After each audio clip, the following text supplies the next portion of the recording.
Run it up, then run it back. Run it up, then run it back. Run it up, run it back. Run it up, then run it back. Hello and welcome to the final episode of Run It Back. It's the NBA championship version. Lou, Will, and myself representing. One of us was booking our vacation off the 1986 final schedule and decided to go ahead and head on over to Italy. Maybe we're joined by Chandler at some point. Maybe we're not. Lou, what do you think? What are the odds? Can we bet on this? Is it on the app? I'm betting under. He's been trying to set us up for days now. We saw this coming like no other. We saw it. He knows, and he knows damn good and well Italian Customs will be in no hurry to rush him through. So here we are, but we do have a champion. And a game we had, and it started out to be an epic one because Tyrese Halliburton came in and was on fire right out the gate. 3 threes, right, boom, boom, boom. And then the injury. We will get to all things injury related. Huge congratulations to the OKC Thunder, their first championship as the OKC Thunder. SGA wins Finals MVP. Your total there, 103.91. SGA had 29. Holmgren had 18. Jalen Williams had 20. Halliburton did have those 9 points in the 7 minutes that he did get to play until the Achilles situation. 7 games, man. We got 7 games out of this, Lou, and OKC ran through the regular season, making it almost look easy at times. They got through the postseason, had some pretty tough challenges along the way, Denver, and then, of course, this series as well. But at the end of it all, the best team won. What'd you think? We got 7 great games out of it. And shout out to the NBA, shout out to the fans. I hope everybody was appreciative of what we did get. We had great basketball this year from top to bottom. We had storylines, we had trades, we had Luka midseason going to. We had so many different things to be excited about as NBA fans for this season, and for OKC to cap it off with the season that they've had, historic run. They made history. SGA doing the full Monty, getting every single award there is out there that he qualified for, from MVP, Finals MVP. He's a champion. We saw a young superstar be born. We've even seen a dynasty be created at the same time. Indiana surprised us with the year that they had. It was so many different things that we can talk about as far as the season goes. But just the finals alone, we got 7 great games, man, from 2 great fan bases. Couldn't have asked for a different one. You know, obviously when it started, everybody's like, small markets, we're not really excited about this. But if you watch this series and you watched all 7 of these games, you got your money's worth. You were entertained. I don't remember the last time I've watched an NBA countdown show of any sort, not just Stephen A and those guys, but of any sort, an hour before a game. I was so excited to watch Game 7 yesterday. I watched the entire NBA countdown show. Are you okay? I was so excited. This was because, again, you having these conversations with your friends and family.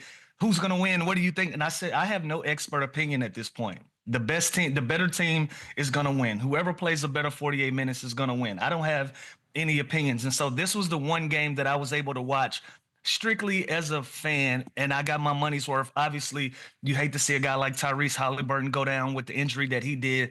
That's going to cost him a setback, and that's going to be some time. So wishing him a speedy recovery and good health, but you give a man credit and you tilt your hat to somebody that gave himself an opportunity to go out there and try to win an NBA championship on a bad calf, knowing the risk, knowing everything that was at stake.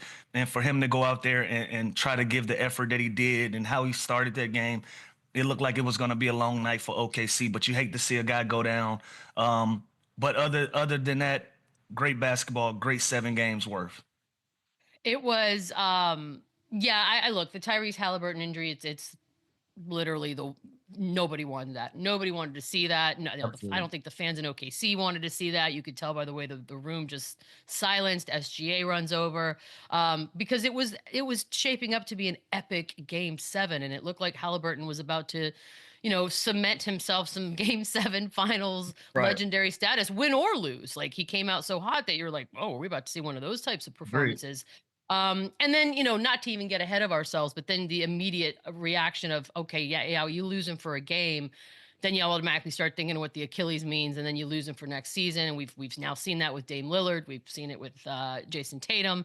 Yeah. It's awful. I wanted, honestly, I wanted the OKC Thunder, if you're going to win this thing, which they did, you want it to be clean, right? Like Clean. you You wanted wanted a clean everyone to one. get, Yeah. yeah, like they probably maybe would have won regardless. Nobody will ever know. But the thing Yeah. is, and nobody cares today because they are all drunk on happiness and whatever beautiful liquids were flowing all through the night. The town will probably Plenty not of sleep for the champagne, next I'm 3 or 4 sure. days.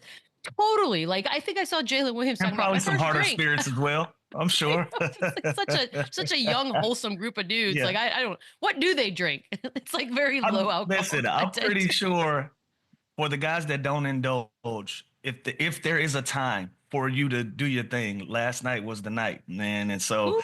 I was just looking like, man, such a beautiful feeling for these guys to feel.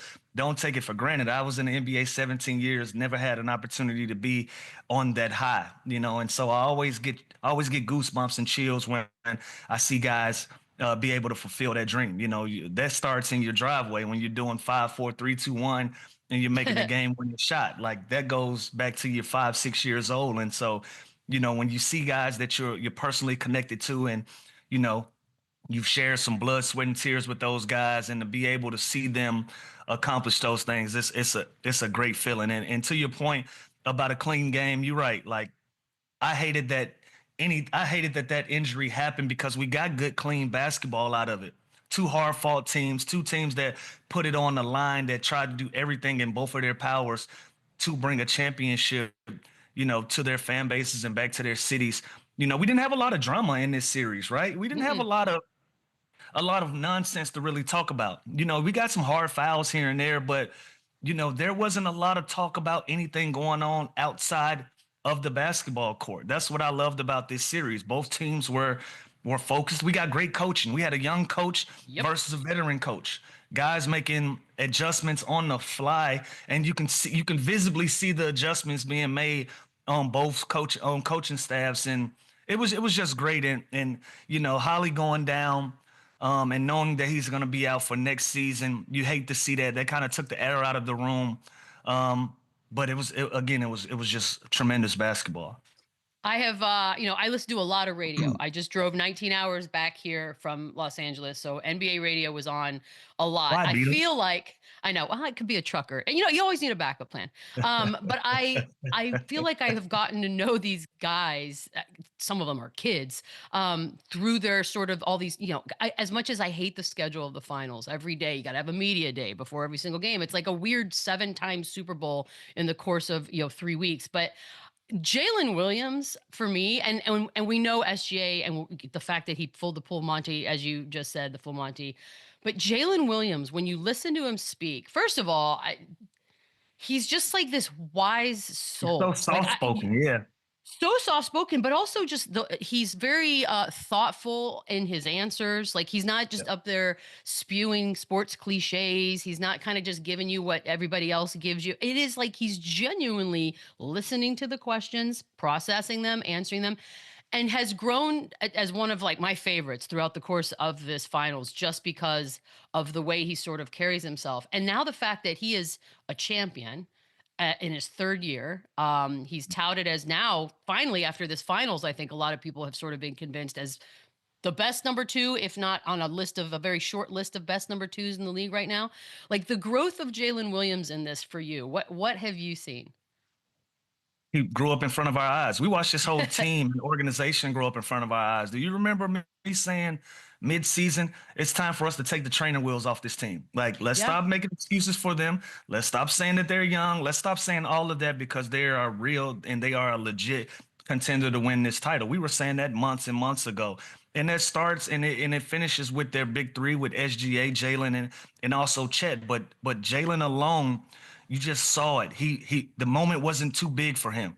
Even the games that he didn't have the stat lines that he wanted, he still was forcing the action. He still was trying to get in positions where he could be successful, where he can use his size to be dominant, constantly attacking the rim, constantly using the mid-range. And even when his offense wasn't working, he took it out on you on the defensive end. So when you see a guy take stride after stride, step after step, game after game, you can't help but root for these guys. Like, if you didn't root for OKC in the same manner that you rooted for Indiana, like both teams had you rooting for both teams. If you weren't strictly an Indiana Pacers fan, you had to root for both teams. If you weren't just an OKC fan, you had to root for both teams. And what you just said, the maturation of these guys and how well spoken they were, how thoughtful and intentional they were with their answers and what they were trying to accomplish. To be so young, to be so mature at the same time, you gotta love what OKC is. And the thing about it is they ain't going nowhere. We're gonna have to deal with these guys for years and years to come. They are set up for success for a number of years to come. And so these guys are only gonna get better and better. They're only gonna get more and more mature. And his team is gonna gel. I don't know how scary this can be with them being so early in this process, winning the championship and still having that whole group being able to come back. We're gonna have to deal with this team for years to come, and we're only gonna see Jalen Williams get better and better. No, the bar's set. The bar's sitting in Oklahoma City now. The rest of the league is going to have to take notice. Just for those of you who have not kept up on the SGA year that he's had, I mean, some people have had good years. SGA's had a hell of a great year. So he's got a regular season MVP and a ring. First player to do that since Steph Curry did it in 2015. However, he trumped Steph Curry because he did not win Finals MVP that year. We remember that. Wow. And so I'm wondering, look, I know you hate this, but you have to understand, Lou, for people my age and up, we need comparisons. I'm looking at the caption right here. Come on, man. I know. There you go. Make it make sense. Like, when we say what SGA just accomplished, what does that mean to those of us who maybe don't watch the NBA? And I'm talking about everybody else, obviously. I've been watching, but like, what does it mean? How good is he really? Man, dreams come true. And I'll keep saying it every time I have a microphone in front of me. This is no surprise to me. I watched this young dude grow in front of my eyes. I was saddened when he got traded because I knew what his potential was. I enjoyed being his teammate. I enjoyed sharing the court with him. He was just one of those type of guys that, you know, every once in a while that comes along, you know, they're different and they're special. So for him to have the season to back that up, to cap this off, I couldn't be happier for a guy. I couldn't be more proud of somebody. This is my rook. This is somebody who once did favors and chores for me and our team as a collective when he was a Clipper for that one season, man. And so just to see what he's accomplished this year and how he dealt with it, how he's handled it. You know, we talk about another young guy that's so mature and shown so much maturity throughout the course of this season, man. And seeing him do all of this, it was like I wasn't emotional last night, but I was like, damn, man, that's my little brother, man. That's my little guy. And to see him grow, like AI used to say this to me. AI used to say, man, when you were with me, you were a puppy. And now I'm looking at you, you're a Great Dane. AI says that to me every single time he sees me. And I can't help but feel that same sentiment towards SGA. Like, man, when you came to me, you were a puppy.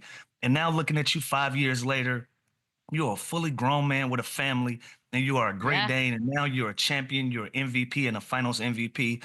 And buckle up, because now you are part of the show. You are one of the faces of this league.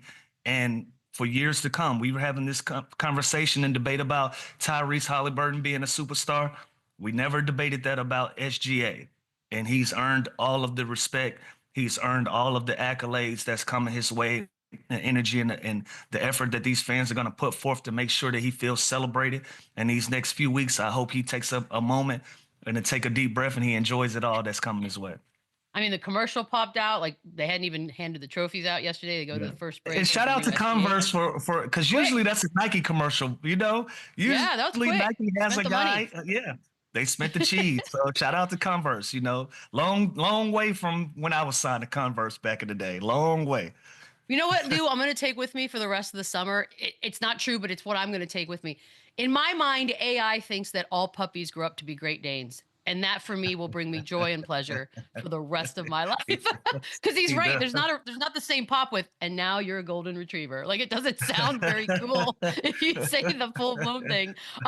Look, you mentioned it. The fact that this team's going to be like this at least for the next few years. And I'm wondering, you know, Chet Holmgren of the big three that we talk about probably showed the bigger peaks and valleys, a lot of valleys, I think, especially in this series. He wasn't as quite as successful, perhaps, in some of the stats and some of his performances. Maybe the other two guys seem to be, which means there's a lot of room for improvement, which is scary. All that to ask, is there a world in which we could see 3 All-Stars on this team?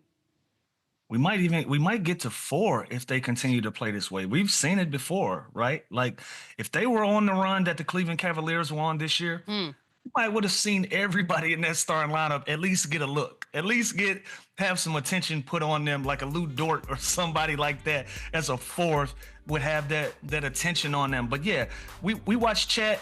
He had his struggles. He's a young player. He's going to get better. His game is also going to expand as this team continues to grow. But again, when you have a team that's so deep that can play the way that they play, hey man, just throw something in a pot.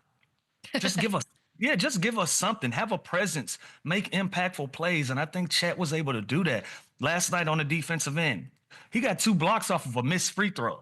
You know, like it's not a lot of guys that are going to be taller and athletic and Chet. It's only going to be a handful. And he's right there. So he's right there in rare air with guys that are 7 foot. They can put the ball on the ground. They can have an impact on the defensive end. They can shoot it and defend the way that he does.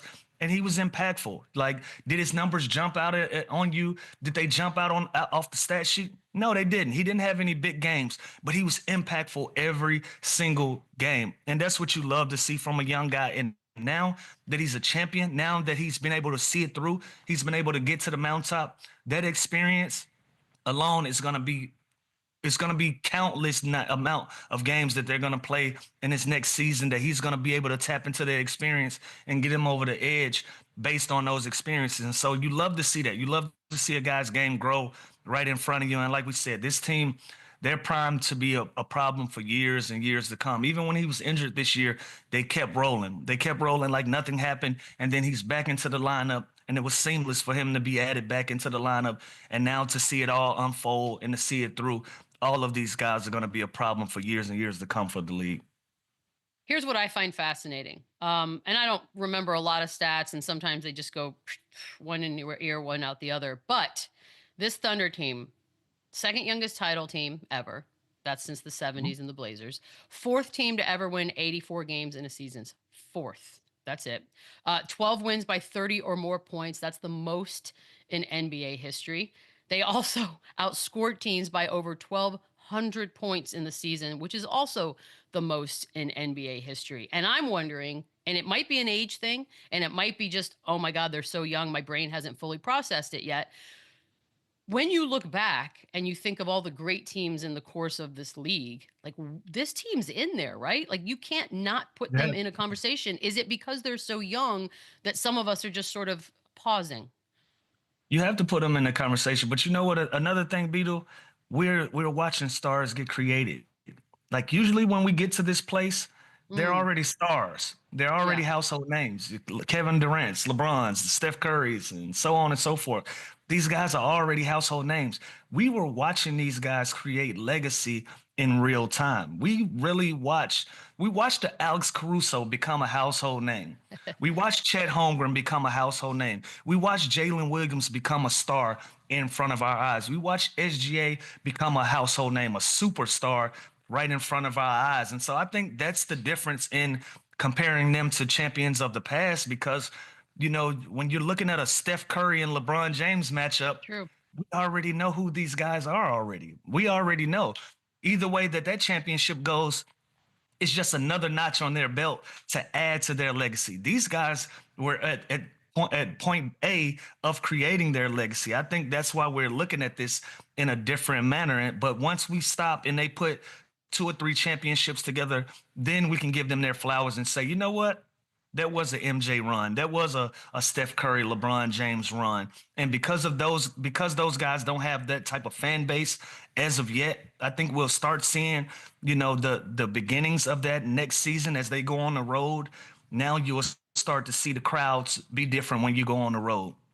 Now you're going to see those Jalen Williams and those Chet Holmgren jerseys in the crowd. You're going to see the Alex Caruso jerseys in the crowd, you know, and these are role players. These are guys that played their roles and did everything necessary to put them into this position. And so because of that, they are in a different position than we've seen, as finals pass, and with some of these teams and with some of these personalities that we've grown so accustomed to cheering for in the finals. Yeah, it's like they don't have that crazy character. They're all just so chill. I mean, they are legitimately They chill. don't have any individuality. Like none of these guys are, No. as Like Caruso's the spiciest. He's the one that gets the yeah. most amped. Like maybe Hartenstein, but even then, like that's Yeah, and I haven't even mentioned Hardenstein, but I was saying, like, even as much separation as SGA has created for himself, I still look at them as a collective. I still I look know. at them as a unit, as a group. So I love what they built. I love the culture that they've created out there. Shout out to them guys, man. You love to see it. I think this is great for the league, and this is great for the I fans do that they too. can. Yeah. I love this, and I for me it was always going to be an interesting series. And I get that people that don't watch had their own strong opinions. So I'm glad they had those.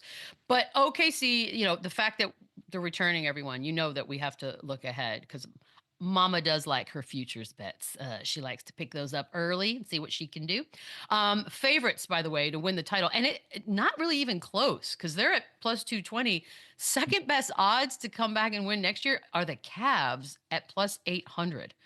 Like, are we looking at a little dynasty run here? Like, what are we thinking? Quite possibly. We might quite possibly be looking at the beginning of a run for OKC. I'll start in the Eastern Conference. We don't know where Boston stands now with Jason Tatum out. Unfortunately, we don't know where Indiana stands now with HALIBURTON being out. We don't know where Milwaukee stands with Giannis and free agency with Dame Lillard being out. So many questions in that coast. So you got to give Cleveland a nod because they're the most healthiest team. They're the team that's going to come back in one piece. The injuries that they had were things that can be healed and resolved over the summer. So they're going to come back in one piece. They're going to be great. Then in the Western Conference, you still got a lot of questions in the Western Conference. Where is Dallas going to be? What are the Lakers going to add? You just traded Kevin Durant to the Houston Rockets, who were a 2 seed the majority of this year. You don't know where they're going to stand. Now you don't know where Phoenix is going to stand. There's so many questions around both of these conferences that you just don't know where it's going to go, with the exception of OKC. They got out of this season whole. Now they have a short off season to get prepared to get back to it, but they got all of their pieces. They're the only consistent that you can really understand and kind of root for. So with all things considered, I know that the season has only been over about 12 to 13 hours, but they look like the favorites to do this again based on where they stand and how this team is built. They really did. Knock on wood. They got some health, a little luck of the health bug there. 2.5 rings before it's all said and done. Over or under? I would say over. I would say over. I don't see anything that's standing in their way right now. They're so young, they're gifted, they're connected. They got great coaching, they got great leadership in their front office. They got a great fan base. Like, they check all of the boxes. The only thing that can derail these guys is injuries, and not just one injury. It's gonna have to take like 3 or 4, knock on wood, 3 or 4 of these guys to go out because of how strong this team has been playing and how they're built. They're built to last. A ton of assets if they wanted to play in the market. If it starts going left, they got enough assets they can go out there and figure it out and go get another high level guy in there to keep this thing going. But right now, I don't need it, so I'm gonna hold all my assets and everything that I have that's worth something. I'm gonna put it in my pocket until it's needed, and so that makes them dangerous, and that makes them one of those teams that you're gonna have to buckle up and see what they be able to create and what they're able to accomplish for the next few years while they're still together. God, they're over there just hoarding stuff, and if they need it, they can just be like, "Oh, forgot we had all these things over here." Sprinkle, sprinkle. Yeah. I know that there are those that hate super teams. They hate small market teams. They really just hate everything. Because when you think about everything. it, We can't get this together. Yeah. Well, because the arguments contradict themselves. You can't hate super teams and then also hate small market teams. Small market teams. Right. Everyone was bitching and whining about this series because here we are, 7th different champion in 7 years. I don't know about what other people think. I don't know what heads of leagues think. I love this, Lou. I love the idea that every year is fresh. We're in a great space. Listen, look, Beadle, we're giving our predictions and we're saying that OKC can go on a run, but we know how predictable this league can be. We know how this thing can change overnight. Think about how much we We talked about this guy, that guy, night in and night out, and this team and that team. We talked about the Knicks winning a championship at Oh, one yeah, we time did. this year. We talked about, think about it, this entire season, we were saying it was going to be OKC and Boston, but it was Boston's championship to lose. Then when they go out, now we're looking at, well, maybe it's Denver and OKC. Whoever comes out of that series is going to be the True. champion. And so once OKC gets out of that, now all of a sudden you got this Indiana team that comes out of nowhere, and now we have to respect them. And they take you to 7 games in the NBA Finals. It's so unpredictable, and we can try to make predictions, but things change. I wish people in our business and media can wake up in the morning and do what we did a lot this year because of how much parity it is and say, we were wrong. We were wrong. Wait, Chandler, hold on, but let me get this off right quick. But but we were wrong, and it's okay to say we were wrong because of how unpredictable this season was. Nobody had the answers. Nobody had the answers. Good to see you, Chandler. Welcome. Hey, to how we doing? Come stai, Chandler. Bene. Man, it's been a doozy of a day, but I could not show up on the last day, guys. Wait, Hey, so you're man, in good to see Milano you, right now? man. Like, this is congratulations. Man, I'm in Milano. I found the first store I could find, and I'm just sitting here while wifey Yes. shops. Yeah, Well, it's you're in the pretty right city intense. for That's that. what you call being a pro right there, Chandler. We love it. I'm trying. We thought they're you like, left us "He's-" high and dry on the last day of school, man. No, Oh, we I made would fun of you a never. lot. I would never take any of it back, but I'm glad you're here. But okay, so give me your reaction, because like I get that the game wasn't exactly, the injury. Catch up, injury Chandler. I'm gonna sucks. sit back. Yeah, Yeah, injury I sucks. mean, But what'd you listen, think? I was trying to stream it all flight long We from got LA you. to here, and just seeing Halliburton get off to such a hot start and everything he's done this postseason, man, that was terrible to see. Just a dude that he's been fighting through the calf injury, he's been playing through injury. Clearly, he's not himself. And now to do this and put himself in a situation to miss next year was just really disheartening. So just to see that was no fun. But at the end of the day, I think the best team all season long won. The most consistent team won the championship, and it's exciting just because of how young they are and how star-studded this team is, and the fact that they're winning at such a young age. I think it's the second youngest franchise team to ever win it or something, and the fourth team to ever win 84 games. And Yep. they're just starting and creating all this history. And kind of finally getting over that hump to get their first championship was really special to see. And you got to give credit to the Pacers too. It's a team that everyone kind of overlooked. Everyone kind of wrote off during the playoffs, including us. Right? We had the Bucks beating them. We had Knicks. We had everybody beating them, and they kind of continued to prove us wrong. So I thought it was a hell of a finals. I thought the better team did win, but I do feel for Tyrese Halliburton, the fact that he's got to spend all summer now rehabbing all next year, because this team was going to be a real threat again next year. Just how hard they play, how unselfish they play, and how well coached they are. They're not going to go anywhere. And even without Tyrese, they still got the Nimhards, they still got TJ McConnell's, and knowing that system and that offense, they'll find someone to plug and play. But I just really feel bad for Tyrese right now. Yeah, let's talk about that a little bit. Look, we know he was playing on a bad calf, right? And game 6, so much so that it was sort of like a game time situation. And then we saw and we're like, okay, he's fine. But he's never really 100% fine, because it's looming. And looming is the best word I can think of, Chandler, when I think of what a calf situation does for a guy, because we have now seen it time and time again. We know it's looming, and the inevitable is the worst case scenario, which is exactly what went down last night. Now, here's my question. Because I don't think there's a world in which he's not suiting up and trying, right? But then you're damned if you do, damned if you don't, because now you're probably going to miss all of next season. But you can't change what you did yesterday, right? If you're Tyrese Halliburton. Yeah, I mean, this was the worst possible scenario for him and his career and his family, and it was for the franchise of the Indiana Pacers. Like, again, they have everyone besides Miles Turner basically under contract to kind of run this back and continue to grow and get better in the Eastern Conference that's wide open next year with the Tatum injury, the unknown of Giannis, with all these moves are going to be made this offseason. The Pacers were a team that were in position to kind of be one of those top dogs going in next year, and so. Yeah, I respect Tyrese Halliburton, man, so much for going out and trying to play him. Anybody in a situation, me, Lou, in their situation, it's the finals, man. We have to play. And I'm sure medical was saying, listen, these are the severe consequences that could happen in worst case scenario. But hopefully that doesn't. Hopefully we can just give us something, give us a burst. And again, just the fact that he got off so hot, hit 3 threes in a row, and was playing so good. And the fact that the Pacers even kept it somewhat competitive throughout this whole game just kind of shows their character and what they're about and kind of that culture and identity that, they've created. But this is very eye-opening for other stars around the league. We always talk about all season long, right? The hamstring, the calf, that stuff that lingers and that stuff that needs real time and rehab to heal. And Shams reported a couple weeks ago, this was an injury that was going to take weeks to recover from. Yeah.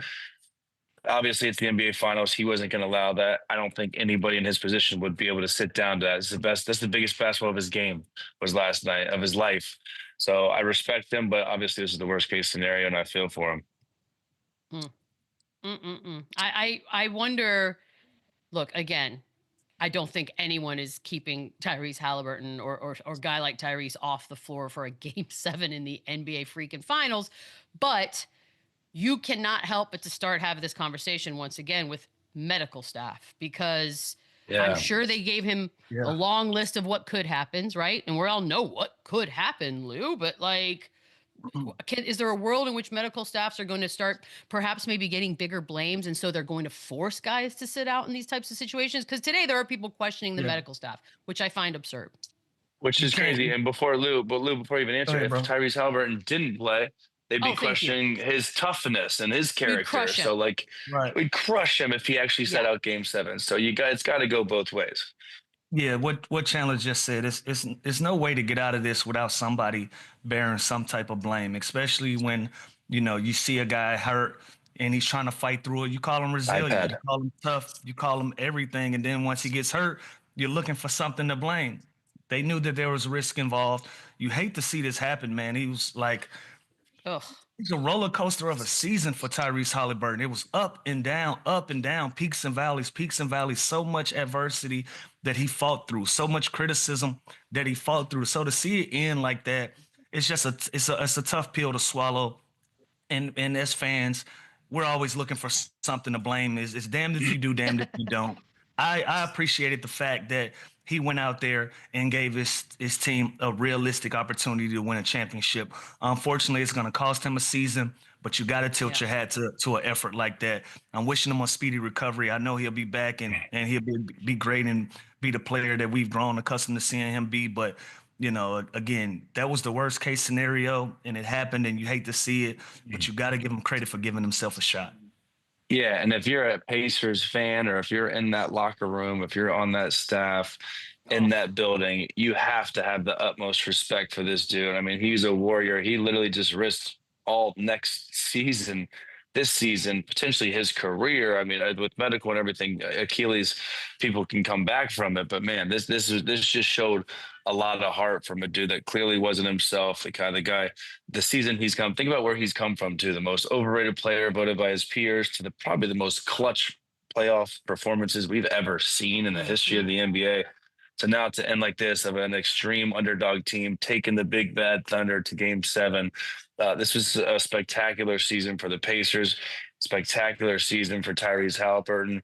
And again, I thought I'd be happy for the Thunder from kind of getting over that hump, starting the beginning of this dynasty. And instead today, I more feel bad for Tyrese Halliburton and what he's going to have to go through the next 10 months. So it's a tough way for the season to end, but it was a lot of good basketball and a lot of good back and forth. And I think everyone can agree this series was a lot more competitive than everyone thought it was going to be. I think that's exactly how I feel, Chandler. Like, I'm happy for OKC, man. There's nothing like your team winning a championship, and as fans and all that. I've become such a Tyrese Halliburton fan through the process of this entire postseason. It's very bittersweet today. It feels very, very bittersweet, and then does not help the images of him on crutches, waiting for everybody as they're coming down the line. I mean, everyone's in tears, and TJ McConnell and his mom, and I'm just like, agony of defeat. It's a real thing. What's also crazy though is if you look at the East, because we've talked about it, it's wide open, and we kept referencing it in how it relates to Jason Tatum, Lillard, Tatum, Halliburton, 3 big East teams. Like, what in the world are we even looking at next season, Chandler? I mean, it's crazy. I mean, you got to look to the Cleveland Cavaliers first. Obviously, the regular season they had, returning everybody, coach of the year. There's something to say about that chemistry and just that continuity of not having too much turnover going into next season. The Cavs have got to be my favorite to come out of the East. The Knicks aren't going anywhere. You're going to hear there's some rumors with trade talk with possibly Giannis and other big names there to try and better that roster. But as is, they're pretty good. The Orlando Magic make a splash with Desmond Bain, and he's exactly what they need on paper with shooting and defense. And again, like I said, the Pacers, they're going to be right there. The way they play, the way they scrap, how deep they are. They're such a collective team, next man up mentality type of franchise where they are going to win games. They are not just going to roll down. So I think the East is still going to be wide open. I think the Cavs are obviously the early favorite going into it, but you got to look out for the Sixers. What are the Heat going to do? Just Can the Hawks kind of get over the hump? There's a Are you bunch of teams that contractually can be obligated competitive. to mention Philly every time we have this? Is I someone do think paying they're you? going to be better. I think they're going to be better. I do. I believe in Joel Embiid. I believe in Paul Sticking George. to I his believe in guns. He is. I'll give Jared him that. He is McCain. sticking. Love The Jared third McCain. pick. Who knows? They're going to take. Listen, they got some things to look forward to over there, but the Cavs got to be the favorite, right? Going into next year. I know, but here's the problem with that. That's all fun and good. We can say that right here, sitting in the month of July. We can even say it all the way up until the month of May, but it won't matter because of what we saw them do this season. So go ahead, get yourself one of those great records, and we're all still going to sit there and be like, we'll find out together, I guess. Guys, I'm so proud of us for making sure that the entire first segment was the game. Now we will get to the Kevin Durant headed to Houston trade next. Run it up, run it back, run it up, run it back. Well, they just couldn't let the finals enjoy the finals galore. But here we are, Kevin Durant, big trade of the weekend, heading over to Houston. This is just hours before Game 7, by the way. This was announced. Suns get Jalen Green, Dillon Brooks, the 10th pick in this year's draft, and some future second-round picks back in exchange. Chandler, I'll start with you on this one. We knew he was headed somewhere without taxes. You got that part right. What'd you think?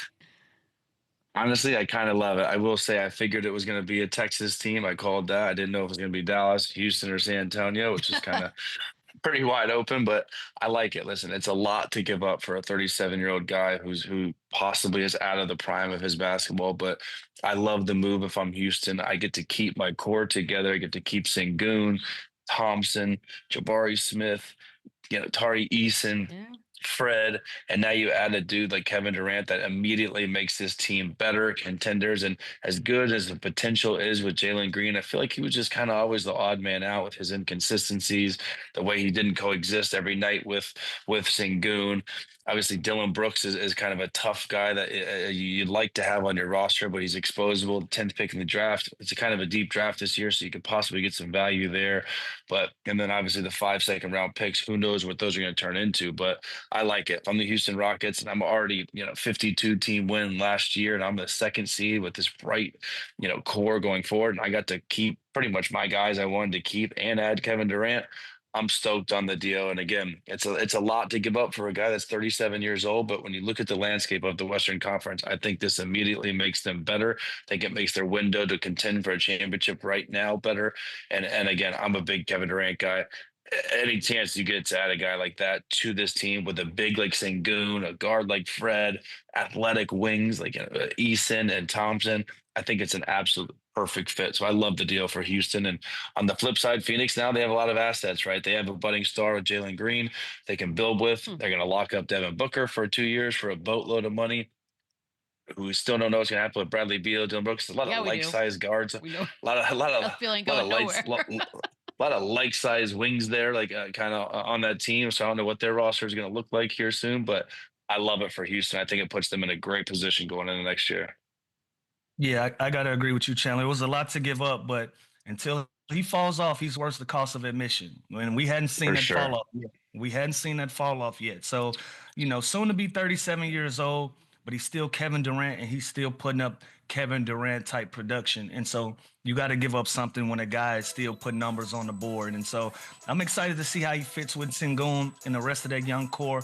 I think he's in a perfect position, to be a vet for a team like this where you know, he can go out and be Kevin Durant. He can go out and be a marquee guy, but at the same time, you're standing next to another guy that can go out and get it done with you. That's somebody that you can build, and y'all can be a seamless 1-2 punch. You know, so I like that. I like pairing him with Sengun. I like what Phoenix did as well. Phoenix got younger and they got tougher, and that's what they needed. You know, in this landscape in the Western Conference, you got to find some youth and you got to find some toughness, and they were able to pinpoint both of those things and go out and get a couple of guys that they wanted. I'm also in agreement with you as far as the second round picks go. You got 5. You don't know what you're going to get out of it. You can get a Manu Ginobili out of it. You can get a Lou Will out of it. Or you can just get nothing. You can get a guy that doesn't quite pan out. You don't really know, but you got 5 opportunities to get it right. And so, like I said, that's a haul. But again, when Kevin Durant is on the other side of a deal like that, you got to take the chance. And it's hard not to compare it to other deals, right? Like I'm looking at the Desmond Bain deal, and they got 2 rotation players with Cole Anthony and KCP and all those picks. He's not Kevin Durant. And obviously I know Jalen Green and Dylan Brooks aren't KCP and Cole Anthony, but it's kind of a similar deal with 2 type players, a lot of picks that who knows if this GM, if I'm a GM too, I'm shooting for the stars just like they're doing here. I don't even know if I'm going to be the GM when those picks are available. So I am trying to win now and maximize my time as a GM. So like we talked about, if you can go get a Giannis, you can go get a Kevin Durant, and you can keep that core. And Thompson kind of blew up this postseason where I think he was kind of untouchable. Sengun, with everything he provides from the center spot, but he can play through him, he can handle, he can shoot the ball. Those two guys are a perfect match with Kevin Durant. I knew it would be Jalen Green in the deal. I knew they were hesitant, reluctant to have Sengun, so he was obviously the one to go. But he's also the one that's most appealing to these other teams, because he's got so much upside and he can turn into something really, really big. He's so young. Shout out to the guys rocking the valet at the Lowe's in Tucson. They were adamant that Kevin Durant was headed to Houston, even though I was arguing no. And then 2 hours later, they were right. So yeah, you guys are geniuses. Here's some good odds. We talked earlier. It goes OKC, Cleveland, 1-2 for favorites to win the title next year. Tied at third, the Knicks and the Rockets at plus 900. Lou, does that feel right? Do they need anything else? It feels right. You know, I would say they could shore up some ball handling. Like, you know, you lost a lot at your 2 and your 3. You still got Van Fleet right there, but they had some conversations about that as well. But I think they got enough. You know, I think they got enough with this core. Obviously, if they can get some ball handling, if they can go out and get another bona fide scorer, I think that puts them in prime position. But I think they got I think Jabari Smith is going to have a great year. I think some of these other young guys is going to have an opportunity to step in and play more minutes than they're used to playing, and that's going to give them a shot. And you know what, Chandler, I'm thinking about this deal. Houston was going to try to give up Jalen Green anyways, right? Like they were going to try to figure out a way to get rid of him anyways and move on with Sengun being the centerpiece. And so, you know, you finesse that into a Kevin Durant.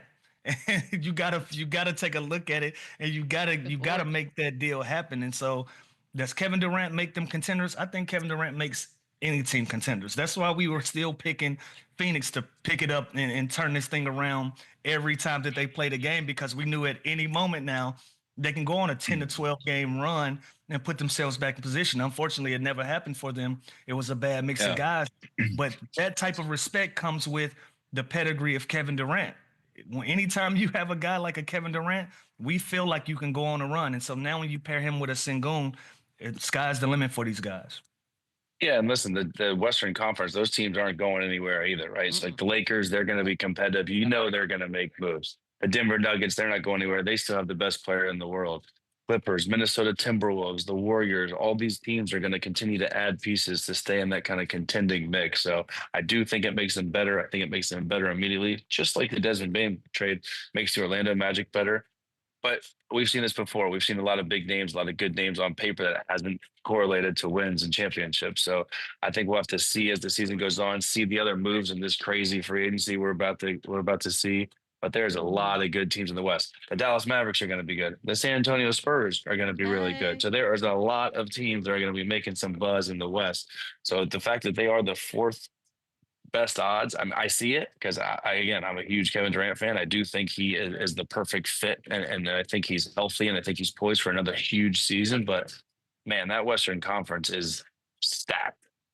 the poetry that it happens on the day where his first team wins the championship it's chef's kiss. Quick break. More on KD on the other side. Run it up, then run it back. Run it up, run it back. A very simple question, Chandler. What's more likely? Rockets don't make the playoffs or they make the Western Conference Finals next season? Ooh, make the Western Conference Finals. Listen, they're Udoka's one of the best coaches. They play defense. They're just added one of the best scorers of all time, who is healthy with a lot to prove going into this season. Again, I just named about 9 or 10 teams that also think they're going to make the playoffs. So it's a tough question. I just do think when you have that many a successful season you did this year, and you keep that core, and you bring in a Kevin Durant, you're making the playoffs. And if you don't, this is going to be a really, really, really, really bad trade if you don't make the playoffs. What a fall off that would be if they didn't even make the playoffs. 2 seeds and like the play in and adios. Yeah. That would happened. be Things can bad. happen. 52 wins to Cabo on 3. I don't see that happening. Not happening. Can't do it.